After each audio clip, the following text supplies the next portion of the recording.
네, 지난주에 이어 오늘도 윤석열 씨의 형사재판이 진행됐습니다. 윤 씨는 법원의 허가를 받아 2차 공판에도 차량을 타고 지하주차장을 통해 출석했는데요.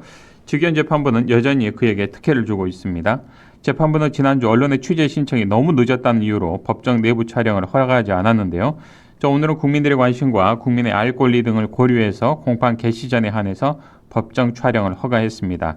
오늘 이슈판에서는 더불어민주당 박균택 의원을 연결해서 윤석열 씨에 대한 형사재판 진행 과정, 그리고 특혜 논란, 그리고 민주당의 이 경선 상황 등에 대한 전반적인 이야기 나눠보도록 하겠습니다. 박균택 의원 연결돼 있습니다. 의원님 안녕하십니까? 예, 안녕하십니까. 박균택입니다. 예. 자, 의원님, 지난주 윤석열 씨의 이 첫 번째 형사재판이 시작됐는데 여전히 오늘도 마찬가지로 2차 공판에 지하주차장을 통해 출석하는 등의 좀 특혜 아닌 특혜를 누리고 있습니다. 어떻게 보셨습니까? 윤석열 피고인이 사저 아파트의 상가단지를 활보고 다니는 장면이 노출됐지 않습니까? 그렇죠. 그래도 아무 일이 없는데 그보다 제한된 사람이 출입하는 법원이 과연 얼마나 위험하길래 저런 특혜를 주는지 참 궁금합니다. 직위원 부장판사가 정말로 윤석열 피고인의 신변 안전이 걱정된다면 법정 구속을 해서 최고의 안전시설 서울구치소로 보내는 것이 최선이라고 저는 생각을 하고 있습니다. 네. 자, 윤석열 씨는 첫 형사재판에서 무려 93분 동안이나 자기 주장만 펼쳐서 구설수에 올랐는데요. 이 직위원 재판부는 여전히 특혜를 주고 있습니다. 야권의 의원들도 온도차가 좀 너무 큰 것 같은데 이런 점 어떻게 보십니까? 윤석열처럼 망상에 사로잡힌 범죄자의 장광설을 90분이 넘도록 그렇게 허용해 주는 그 판사도 그렇게 상식적인 경우는 아니라는 생각이 듭니다. 예. 과거에 새로운 구속기간 계산법 주장부터 시작해서 기존의 관례를 깨부수는 모습이 국민의 불신을 많이 초래하는 것 같습니다. 소신이 너무 지나친 것인지 아니면 너무 가벼워서 벌어지는 일 같은데 제발 중용을 좀 찾았으면 좋겠다. 이 말씀을 드리고 싶습니다. 네. 자, 이 윤석열 씨의 형사재판과 관련해서 우리 더불어민주당 차원에서 좀 어떤 계획이나 고민을 하고 계시는지 궁금합니다. 일단 이제 윤석열 피고인이 파면이 됐고 또 추종 세력들도 금방 떨어져 나가고 있는 상황이기 때문에 어떤 민주당 차원에서 걱정되는 것은 없습니다. 예. 다만 국민들의 사법에 대한 불신이 커질 경우에는 국가 공조직에 대한 신뢰 또 그리고 법 질서가 흔들릴 가능성이 많기 때문에 경제적으로 산정할 수 없는 피해를 초래하게 된다. 그래서 해당 재판부의 이상한 행보가 일시적으로 그치지 않고 앞으로도 계속 반복이 된다고 한다면 그때는 재판부 변경 등의 특별한 조치를 요구하는 목소리를 정치권이든 국민이든 그때는 좀 높여야 하는 것 아니겠는가 그 생각을 하고 있습니다. 네. 자, 지난주 열린 법사위에서는 이 최 부총리에 대한 탄핵소추 조사 청문회도 열렸는데 최상목 부총리는 탄핵과 관련해서 당시 분명히 반대를 했다고 밝혔고요. 받은 쪽지에 대해서는 초현실적인 상황이라 참고하라고 준 자료는 관심도 없었다 이렇게 좀 발뺌을 했습니다. 어떻게 지켜보셨습니까? 최상목 부총리는 핸드폰을 바꿨던 객관적으로 드러날 사실도 부정하다가 이번에 들켰지 않습니까? 네. 대통령이 비상계엄 상황에서 내리는 문서에 적힌 내용을 읽지 않았다. 그러면서도 차관보에게는 이걸 전달했다는 주장을 상식적으로 믿는 사람이 없을 것 같습니다. 최 부총리는 경제 폭망이든 또 내란 상황에서 헌법을 어겼던 부분이든 자신의 잘못을 시인하는 경우를 저는 못 봤는데 그 뻔뻔한 태도는 결국은 국민이 내리는 매를 버는 행위가 아닐까 이런 생각을 합니다. 그래서 예. 현재 공수처의 직무유기나 뇌물 혐의로 좀 고발이 되어 있는 상황인데 저렇게 나쁜 여론을 얻게 되다 보면 결국은 법정에 서는 것 외에 형사법정에 서는 것 외에 다른 결론은 없을 것 같다는 생각을 합니다. 예. 또 여기에 한덕수 대통령 권한대행 조기 대선이 치러지는 이 과정에서 정말 공정하고 투명하게 선거 관리를 해야 될 지금 상황에서 국정을 또 안정적으로 유지할 책임도 있지 않겠습니까? 어찌됐든 권한대행이기 때문에. 그런데 이런 부분에는 전혀 관심이 없는 듯한 이런 행동들을 하고 있고 특히나 자신이 대선에 나설 것처럼 저울질하고 있다. 이른바 간보기를 하고 있다라는 평도 나오고 있는데 이 상황 어떻게 보십니까? 예, 정말 공직자의 책임은 전혀 없는 것 같습니다. 지금 현재 운동으로 치면 지금 심판을 보고 있다가 갑자기 나도 선수로 뛰겠다고 경기장으로 뛰어드는 그런 모양새 아닙니까? 주변에서 이상한 수구 세력들이 자꾸 띄워주다 보니까 정상적인 판단력을 상실한 것 같습니다.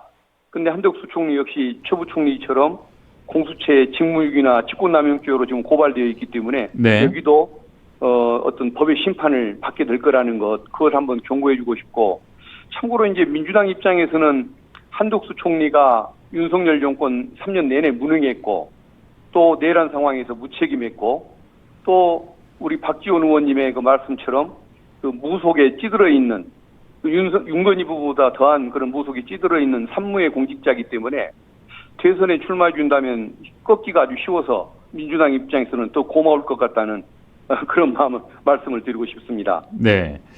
자, 의원님 최근에 홍장원 전 국정원 1차장 이 국정원의 대선 개입 가능성에 대해서 언급을 해서 굉장한 이슈가 됐는데요.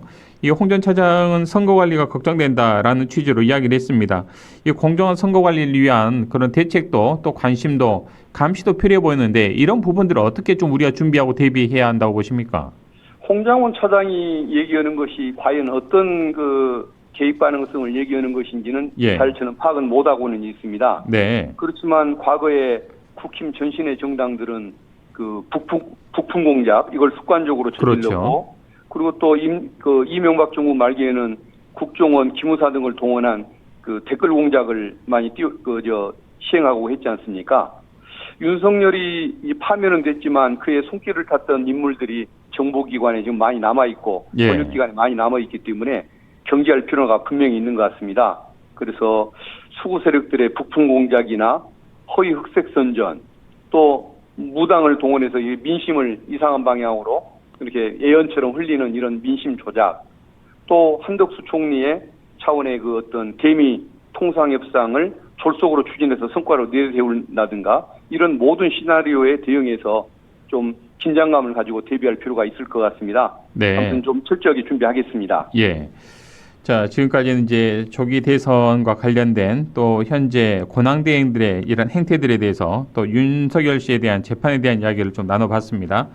자, 지금은 이제 더불어민주당 차원에서 영남권 그리고 충청권에 대한 경선도 이제 끝났고 이번 주 수도권과 우리 호남권의 경선이 이루어지는데 전반적으로 더불어민주당 차원에서 대선 준비 전략 어떤 방향으로 고민을 하고 계시는지 궁금합니다. 예, 이제 뭐 경선이 지금 진행 중이고, 예. 이게 이제 끝나다 보면은 이번 주말을 보내면 이제 최종적으로 후보가 확정되지 않습니까? 그렇죠. 후보가 결정된 이후에 당 전체가 선대위를 중심으로 돌아가야 이제 명확하고 구체적인 뭐 비전 목표가 나오리라고 생각을 합니다. 다만 현재 민생과 경제를 외면했던 윤석열 정권이 내란으로 이 탄핵을 당한 직후인 만큼 어떤 그 민생이나 민주주의의 회복과 성장, 그리고 어떤 더 이상의 분열과 대립을 막기 위한 그 통합, 이 세 가지가 어떤 최우선의 목표가 될 것은 분명해 보이는 것 같습니다. 네.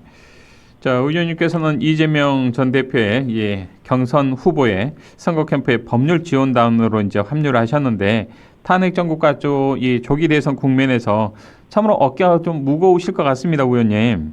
예. 또 법률 지원단으로서의 역할도 당연히 또 잘 하시리라 생각을 하겠습니다만 또 호남을 대표해서 캠프에 또 들어가 계시기 때문에 호남 민심을 또 전달하는 그런 역할도 잊지 않으셨으면 좋겠는데 어떤 고민하고 계신지 한 말씀 듣고 싶습니다. 예. 일단 그 법률 지원단에서 뭐 선거법 검토나 자문을 맡고 있고, 특히 예. 그 네거티브 공격에 예. 법적으로 대응하는 역할에 좀 중점을 두고 있습니다.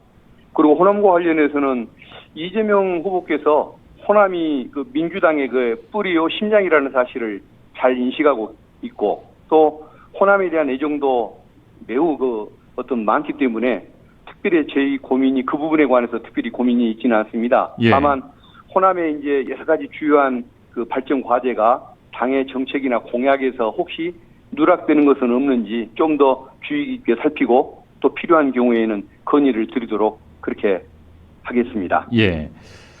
자, 앞선 두 지역의 이 경선 결과를 보면 더불어민주당 이재명 경선 후보의 압도적인 일강 체제가 거의 뭐 굳혀진 상황이고 거의 뭐 압승이 유력시 된다라는 이런 이 기사들의 보도가 예상이 나오고 있는데 그런 이 상황에서 국민의힘에서는 기승전 이재명 경선 후보 흔들기 비판 지적이 지금 열을 올리고 있는데 이런 점 어떻게 보십니까? 예, 원래 1등 후보가 견제를 받는 현상이 있는 것은 당연하게 알고 있지만 네. 국힘 후보들의 경우에는 이재명 후보에 대해 유독 그 겁을 먹고 공격적인 성향이 있는 것 같습니다. 대선에 출마한 목적도 뭐 나라가 잘 되기 위해서 뭐 국민의 복지를 위해서도 아니고 이재명을 꺾기 위해서 나왔다라고 얘기할 정도로 이 대표님에 대한 그런 겁을 많이 먹고 공격적인 성향을 드러내고 있는데 그래서 다른 때보다도 가짜 뉴스 또 인격 모독 또 진실과 거리가 먼 사법 리스크 주장 이게 더 기승을 부릴 것 같은 느낌이 듭니다. 예. 그래서 저희 그 법률 지원단이 제보팀이나 공보팀 등과 힘을 합해서 그 이 대표를 이재명 후보를 겨냥한 흑색 선전 여기에 좀 신속하고 적극적으로 대응을 해 나가도록 할 예정입니다. 네. 자, 이제 조기 대선 국면, 뭐 6월 3일이니까요. 확정이 됐으니까요. 이 대선 국면으로 접어들었습니다만 여전히 12.3 내란은 종식되지 않고 현재 진행형인 것 같습니다. 그들의 반성도 지금 전혀 나오지 않고요. 자, 많은 국민들은 내란 세력들에 대해서는 정말 강경하게 대응해야 한다. 이 책임 소재를 반드시 물어야 한다. 이런 분위기가 굉장히 높습니다. 이 점에 대해서도 충분히 지금 인지를 하고 계시지 않겠습니까? 예, 그렇습니다. 우리가 이제 그 보통 적극적인 민주주의, 뭐 투쟁적 민주주의란 말을 쓰지 않습니까? 예. 이 얘기는 결국은 민주주의는 자유를 중시하고 관용과 포용, 절제 이걸 중시하는 그런 특성을 갖지만 다만 민주주의를 파괴하는 세력에게는 결코 관대할 수 없다. 이 의미를 표현할 때 우리가 투쟁적 민주주의, 적극적 민주주의란 말을 사용하는데 이게 정말 필요한 시기인 것 같습니다. 선거를 통해서 집권을 했던 그 세력이 부정투표를 외치고 또 선동을 하고 내란 행위를 일으켰다고 한다면 그들은 민주주의의 적, 헌정 파괴 세력인 것이 분명하지 않습니까? 네. 그래서 내란 속의 윤석열에게는 법에 나온 대로 사형 또는 무기징역이 선고돼야 맞는 것이고 또 내란 가담자들과 또 폭력을 선동했던 적극 추종자들에게는 엄정한 처벌이 내려지도록 어떤 수사, 재판 절차 잘 감시하고 또 그런 결과가 바람직한 결과가 나오도록 계속 노력하도록 하겠습니다. 네. 자, 의원님께서는 최근에 군 형법상 항명죄에 대한 헌법적 고찰이라는 주제로 국회에서 세미나를 이제 가지셨는데, 자, 우리 사회가 최혜병 순직 사건 수사와 또 12.3 비상 내란 사태 이 사건을 겪으면서 군의 이 항명죄에 대한 관심도 꽤 높아진 것 같습니다. 이 세미나에서 어떤 논의들이 이루어졌고요. 이 세미나에 나온 결과를 바탕으로 어떻게 제도 개선이 이루어지는지 좀 궁금합니다. 예, 제가 군사법학회하고 함께 토론회를 개최를 했었습니다. 우리가 그 윤석열 정권에서 이제 얻은 교훈이 있다고 한다면 군의 명령권자가 최소한도의 합리성을 잃고 그 폭주하는 순간 항명죄라는 것이 그 범죄를 뒷받침하는 수단으로 오히려 쓰일 수가 있다는 것, 이걸 깨달았지 않습니까? 네. 그래서 그 어떤 이 항명죄가 그 부당한 명령에 그 어떤 군인들을 올감매는 수단으로 작용할 수가 있는 것이기 때문에 이제 개선 방안을 논의했던 겁니다. 토론 과정에서 전시가 아닌 평시에는 항명죄를 없애자, 또 그 군령 군 작전이 아닌 군정, 그 군사 행정 분야에 있어서는 또 항명죄를 없애자. 또는 그 부당한 명령에는 따르지 않을 권리를 주는 것에 그치지를 말고 여기에 저항할 의무까지 부과하자. 이런 다양한 의견 제시가 있었습니다. 그럼에도 불구하고 이제 다수는 군의 그 특수성을 감안하면 항명죄의 규정을 좀 그대로 유지할 필요가 있다라고 또 얘기하는 분들도 적지가 않았습니다. 그래서 제가 이제 이런 현재 갖고 있는 생각은 군의 특수성을 유지하기 위해서 항명죄를 유지는 하되 어떤 그 이성과 어떤 국민적인 상식에 어긋나는 그 수준의 명령에 대해서는 따르지 않게 만드는 이런 조항, 이걸 어떻게 좀 삽입할 것인지 이 부분을 좀 한번 연구를 좀 더 한 뒤에 입법안도 한번 발의를 할까 그렇게 계획하고 있습니다. 예. 자, 이 12.3 내란 사태와 관련해서 좀 우리 더불어민주당 차원에서의 일정이 좀 어떤지 궁금하고요. 현재 이제 더불어민주당 대선 일정도 거의 이제 후보를 확정하기 얼마 남지 않은 시간을 보내고 있는데 앞으로의 일정들을 우리 청취자분들께 좀 소개를 해주시면 좋겠습니다. 예.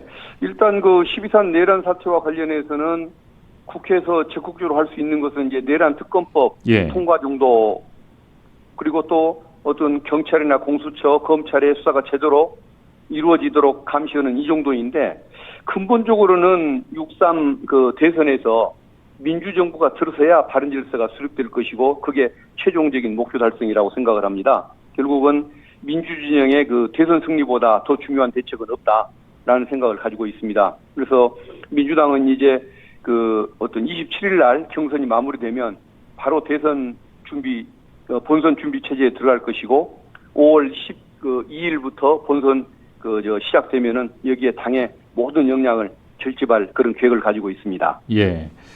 자, 12.3 내란 사태 국면에서부터 정말 쾌도난마처럼 의원님께서 정말 앞장서서 이 윤석열 내란 잔당들에 대한 내란 세력들에 대해 맞서서 싸워주셨는데, 많은 분들께서 우리 박균택 의원께 응원의 좀 메시지를 보내고 응원의 목소리 함께 하고 계시는 것 같습니다. 2461번님께서 박균택 의원님 정말 수고 많으셨습니다. 여러 가지 걱정과 우려가 많은 상황이지만 내란 종식과 대선 준비 또 잘 해주시길 부탁드립니다라는 또 문자 보내주셨네요. 한 말씀 예, 주시겠습니까? 감사합니다. 우리 책민들에게요. 끝으로.